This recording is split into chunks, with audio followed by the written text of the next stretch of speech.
Hello students, I am Kartik Agrawal. आज का हमारा टॉपिक है meaning of production function, short run and long run. ठीक है, तो इसमें सबसे पहला टॉपिक है प्रोडक्शन। तो जो प्रोडक्शन है is an part of economic activity. ठीक है, और ये प्रोडक्शन क्या होता है? प्रोडक्शन होता है या production is a conversion of input into output. Input को जब हम आउटपुट में कन्वर्ट करते हैं, ठीक है, जब बदलते हैं इनपुट को आउटपुट में, तो उसे हम प्रोडक्शन कहते हैं। The process of conversion of input into output is called or is known as production. ठीक है, production is the activity which creates or add utility and value.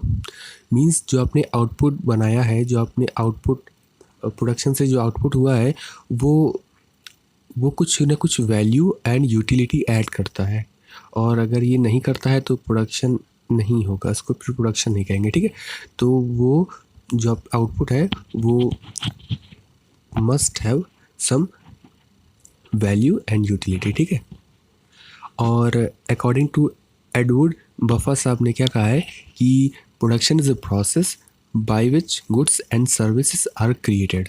ठीक है, प्रोडक्शन एक ऐसी प्रक्रिया है जिससे कि कोई भी गुड्स एंड सर्विसेज क्रिएट की जाती है, बनाई जाती है। ठीक है, तो चलते हैं हम अपनी नेक्स्ट स्लाइड की तरफ। Production function. ठीक है, तो प्रोडक्शन फंक्शन क्या होता है? प्रोडक्शन फंक्शन एक रिलेशन है इनपुट एंड आउटपुट के बीच में। इनपुट और आउटपुट के बीच में जो रिलेशन होता है, जो फंक्शनल रिलेशन होता है, उसे हम प्रोडक्शन फंक्शन कहते हैं। ठीक है, तो इसमें कुछ टर्म्स हैं, वो मैं आपको बताता हूँ। क्यू को डिनोट करते हैं, आउटपुट को डिनोट करते हैं क्यू से, लेबर को डिनोट करते हैं एल से, कैपिटल को के से, और टेक्नोलॉजी को टी से, और other input employed in production means कोई भी अदर इनपुट जो कि प्रोडक्शन में लगाया गया होगा, ठीक है, उनको हम एन से डिनोट करते हैं। ठीक है, चलते हैं अपनी नेक्स्ट स्लाइड की तरफ, और मैं आपको बताता हूँ कि हमने जो प्रोडक्शन फंक्शन पढ़ा वो उसके फैक्टर्स कौन कौन से होते हैं। ठीक है, तो यहाँ पे दो फैक्टर्स बताए गए हैं, वेरिएबल फैक्टर और फिक्स्ड फैक्टर। तो वेरिएबल फैक्टर में क्या होता है? Variable factors are factor of which the employment varies with output. अच्छा, तो वेरिएबल फैक्टर ऐसे फैक्टर होते हैं कि जो कि वेरी करते हैं। लाइक अभी मैं आपको एग्जांपल देता हूँ, आप समझ जाएंगे, लेकिन उसके पहले हम फिक्स्ड फैक्टर के बारे में जानते हैं थोड़ा। ठीक है, तो फिक्स्ड फैक्टर क्या होता है? Fixed factor are factors of which the employment does not vary with output. ठीक है, ये एक ऐसे फैक्टर होते हैं जो कि एम्प्लॉयमेंट मीन्स कि जो जो हमने इनपुट लगाया, अभी ये मैंने आपको बताया था ना ये वाली स्लाइड में, सेकंड स्लाइड में, कि इनपुट को ट्रांसफॉर्म करते हैं आउटपुट में। तो जो इनपुट में जो जो भी फैक्टर्स इंक्लूड होते हैं, ठीक है, वो कुछ दो तरह के फैक्टर्स इंक्लूड हो सकते हैं, मैं आपको बताता हूँ। जैसे पहला फिक्स्ड और दूसरा वेरिएबल। यानी फिक्स्ड फैक्टर जो लगने ही लगने हैं, एंड जो कि हमें आउटपुट अगर हमें प्रोड्यूस करना है, हमें प्रोडक्शन करना है, तो फिक्स्ड फैक्टर हमें लगाना ही पड़ता है। फिक्स्ड फैक्टर फिक्स है, जैसे कि लैंड हो गया, बिल्डिंग हो गया, मशीनरी हो गया, ठीक है, इस तरह की चीज़ें, कैपिटल हो गया। और वेरिएबल फैक्टर्स में जैसे एग्जांपल्स है कुछ, जैसे लेबर। नीचे मैंने एग्जांपल भी दिया है एक छोटा सा चार्ट की मदद से। इसमें दिखाया गया, इसमें शो किया गया है कि कैपिटल जो कि फिक्स्ड वेरिएबल का दिखाया गया है, फिक्स्ड फैक्टर, ठीक है, डिनोट किया गया है। और लेबर को दिखाया गया है वेरिएबल, क्योंकि वेरिएबल मैंने आपको बताया कि ये चेंज होते रहते हैं। ठीक है, ये चेंज कर सकते हैं हम इनको, ठीक है, और कैपिटल चेंज नहीं कर सकते। पर अभी आप इतना ध्यान रखो कि जो कैपिटल है वो फिक्स फैक्टर है, और जो लेबर है वो वेरिएबल फैक्टर है। और ज़रूरी नहीं कि कैपिटल ही फिक्स फैक्टर हो, लाइक लैंड, बिल्डिंग, ऐसी सारी चीज़ें, ठीक है, वो भी इंक्लूड है, लेकिन यहाँ पे एग्जांपल लिया गया है कैपिटल का। ठीक है, तो अगर हम 10 कैपिटल लगाते हैं, 10 यूनिट ऑफ कैपिटल लगाते हैं, और 10 यूनिट ऑफ कैपिटल के साथ 1 यूनिट ऑफ लेबर लगाते हैं, तब हमारा आउटपुट आता है 50। ठीक है, और हम अपना लेबर 1 यूनिट बढ़ाते हैं तो आउटपुट हो जाता है 70, यानी 20 प्लस होता है आउटपुट। आउटपुट कितना बढ़ता है? 20 बढ़ता है। ठीक है, और अगर हम एक और यूनिट लीवर की ऐड करते हैं तो हमारा अब आउटपुट कितना बढ़ता है? 12 बढ़ता है। पिछली बार कितना आउटपुट बढ़ा था? 20 बढ़ा था, और इस बार हमारा आउटपुट 12 ही बढ़ रहा है। ठीक है, अच्छा, एक और यूनिट हम ऐड करते हैं, लाइक 4 यूनिट हम लेबर के लगाते हैं, तो मेरा कितना आउटपुट बढ़ रहा है? 10 आउटपुट। 82 टू 92 10 हुआ, ठीक है। अब जब हम एक यूनिट और ऐड करते हैं लेबर की, और हमारा आउटपुट भी चेंज होता है, आउटपुट रेट बढ़ रहा है, ठीक है। तो ये क्या, ये मैंने जो आपको बताया, इससे क्या प्रूव होता है? देखो, इससे ये प्रूव होता है कि unit of capital use the remain same for all the level of output, hence it's the fix factor, and unit of labour increases eight output increases, hence it is the variable factor.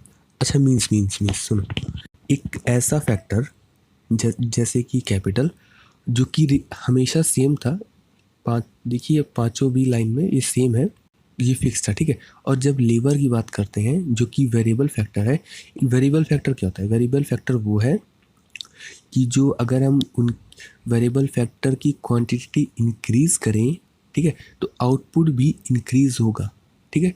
अगर quantity increase करने पर variable factor की output increase होता है, hence it's the variable factor, ठीक है। इतना समझा आपको? अब चलते हैं हम नेक्स्ट स्लाइड की तरफ। तो बताया गया है टाइप्स ऑफ प्रोडक्शन फंक्शन, ठीक है। तो 3 टाइप्स के होते हैं, बेसिकली तो 2 टाइप्स के होते हैं, लेकिन अगर फर्दर डिवाइड किया जाए तो ये 3 टाइप्स के होते हैं, ठीक है। तो पहला है वेरी शॉर्ट पीरियड और मार्केट पीरियड। इसको वेरी शॉर्ट पीरियड भी कहते हैं और मार्केट पीरियड भी कहते हैं, ठीक है। और शॉर्ट पीरियड और लॉन्ग पीरियड, ठीक है। तो अब वेरी शॉर्ट में क्या होता है, मैं आपको बताता हूँ। देखो, market period is that period where supply output can not be altered और चेंज, ठीक है। अब देखो, मैं बताता हूँ। मार्केट पीरियड एक ऐसे पीरियड, मतलब एक ऐसा टर्म, एक ऐसे समय को कहते हैं जहाँ सप्लाई और output can not be altered और चेंज। अल्टर का, चेंज का मीनिंग ये होगा कि अगर हम क्या शॉर्ट पीरियड में अपने कोई भी फैक्टर्स चेंज करना चाहें तो कर सकते हैं क्या? चेंज करना चाहें तो कर सकते हैं क्या? बिल्कुल नहीं कर सकते। अच्छा, किसी कंडीशन की वजह से, किसी भी ऐसी कुछ सर्कमस्टांस हो जाते हैं या कोई भी सिचुएशन आ जाती है जिसकी वजह से हमें वेरी शॉर्ट पीरियड में हमें अपने फैक्टर्स को चेंज करना ही करना पड़ेगा। चाहे आप कह लो मजबूरी में या कुछ भी टर्म में, वो करना ही करना पड़ेगा। तो मीन्स मैंडेटरी। तो क्या हम कर सकते हैं? बिल्कुल नहीं। हम वेरी शॉर्ट पीरियड में किसी भी फैक्टर को, चाहे वो वेरिएबल फैक्टर हो चाहे वो फिक्स्ड फैक्टर हो, हम उसको चेंज नहीं कर सकते, ठीक है। अच्छा, अब शॉर्ट पीरियड की बात करते हैं या शॉर्ट रन की बात करते हैं। तो इसमें क्या होता है? तो short run is that period where supply output can be altered, कि चेंज किया जा सकता है, अल्टर्ड और change by changing only variable function of production. In other words, fixed factor of production remains fixed. देखो, शॉर्ट पीरियड में क्या होता है, शॉर्ट रन में क्या होता है कि हम जो है हम जो है फैक्टर्स को, सप्लाई को चेंज कर सकते हैं, लेकिन कैसे चेंज कर सकते हैं? उसको अल्टर या चेंज कर सकते हैं by changing it's variable factor. हम उसके वेरिएबल फैक्टर्स, प्रोडक्शन, अपने फैक्टर ऑफ प्रोडक्शन तो पढ़ा होगा ना, तो फैक्टर ऑफ प्रोडक्शन में जो वेरिएबल फैक्टर है, हम वेरिएबल फैक्टर को चेंज कर सकते हैं। फिक्स फैक्टर को हम शॉर्ट पीरियड में नहीं चेंज कर सकते। अगेन मैं बोलूँगा, हम वेरिएबल फैक्टर को चेंज कर सकते हैं शॉर्ट रन में, और फिक्स्ड फैक्टर को चेंज नहीं कर सकते। The fix factor of production remains fix, ठीक है। इतनी बात क्लियर। देखो, अब लॉन्ग पीरियड की बात करते हैं, लॉन्ग रन की बात करते हैं, ठीक है। और ये लॉन्ग रन में बता दूं, अच्छा मैं एक चीज़ और बता दूं। शॉर्ट पीरियड मतलब कहीं ना कहीं एक अप्रॉक्स 1 ईयर या उससे कम का टाइम, और लॉन्ग पीरियड मीन्स 1 ईयर से ज़्यादा, मोर देन 1 ईयर का टाइम, ठीक है। तो जब हमारे पास ज़्यादा समय होता है तो वी कैन चेंज बोथ में क्या fix factor and variable factor. देखो, वेरिएबल फैक्टर तो शॉर्ट पीरियड में चेंज हो सकता है, लॉन्ग में भी चेंज हो सकता है, ठीक है। लेकिन लॉन्ग पीरियड में क्या है, लंबे समय में हम अपनी मशीन को भी चेंज कर सकते हैं, बिल्डिंग भी चेंज कर सकते हैं। फॉर एग्जांपल बता रहा हूँ, ठीक है। लॉन्ग पीरियड में कोई भी फैक्टर फिक्स नहीं होता, वेरिएबल फैक्टर और फिक्स फैक्टर दोनों भी चेंज किया जा सकता है, ठीक है, अगर ज़रूरत है तो, ठीक है। हम चलते हैं अपनी नेक्स्ट स्लाइड की तरफ। अब हमने ये तो पढ़ लिया कि शॉर्ट रन और लॉन्ग रन में क्या क्या हो सकता है। चलिए छोटा सा डिफरेंस देख लेते हैं, ठीक है। तो शॉर्ट रन में क्या होता है कि वेरिएबल फैक्टर्स चेंज होते हैं, ठीक है। हाँ सॉरी, शॉर्ट रन में क्या होता है कि सिर्फ ओनली वेरिएबल फैक्टर चेंज होते हैं, जबकि लॉन्ग रन में क्या होता है, ऑल फैक्टर आर चेंज, और कोई भी फैक्टर्स चेंज हो सकते हैं, ठीक है।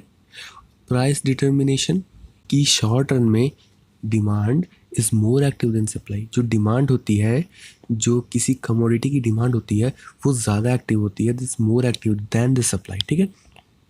और लॉन्ग रन में क्या होता है कि प्रोड्यूसर के पास अच्छा समय होता है, तो वो डिमांड और सप्लाई के बीच में जो है कि इक्विलिब्रियम इस्टेब्लिश कर सकता है, ठीक है। इक्विलिब्रियम आप पढ़ोगे आपको पता जाएगा इक्विलिब्रियम कैसे इस्टेब्लिश करते हैं, ठीक है। तो प्रोड्यूसर क्या कर सकता है कि इक्विलिब्रियम इस्टेब्लिश कर सकता है, जिससे डिमांड एंड सप्लाई दोनों भी कहीं ना कहीं बराबर हो सकते हैं, बराबर नहीं कहूँगा मैं, लेकिन दोनों भी एक इम्पॉर्टेंट रोल प्ले करते हैं, ठीक है। अब क्लासिफिकेशन अगर मैं करूँ तो शॉर्ट रन में दो क्लासिफिकेशन हो सकते हैं, fix factor and variable factor, ठीक है। और अगर लॉन्ग रन में बात करूँ तो सारे ही फैक्टर वेरिएबल हो जाते हैं, वेरिएबल फैक्टर तो वैसे भी वेरिएबल होगा, और जो रहा फिक्स फैक्टर वो भी हम लॉन्ग रन में चेंज कर सकते हैं, तो हम उसे वेरिएबल कहेंगे, ठीक है। सिंपल सी बात है। अच्छा, आपको इकोनॉमिक्स में पता है क्या कि अगर आपको किसी थ्योरी या किसी के बारे में जानना होता है तो आपको उसके लॉ यानी प्रिंसिपल सिद्धांत के बारे में पढ़ना पड़ता है, ठीक है।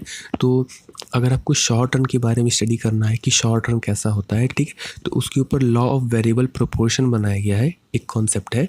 और अगर आपको लॉन्ग रन का स्टडी करना है कि लॉन्ग रन क्या होता है, तो law of return to scale, ये एक कॉन्सेप्ट है, आपको स्टडी करना पड़ता है, ठीक है। और लास्ट में थैंक यू वेरी मच।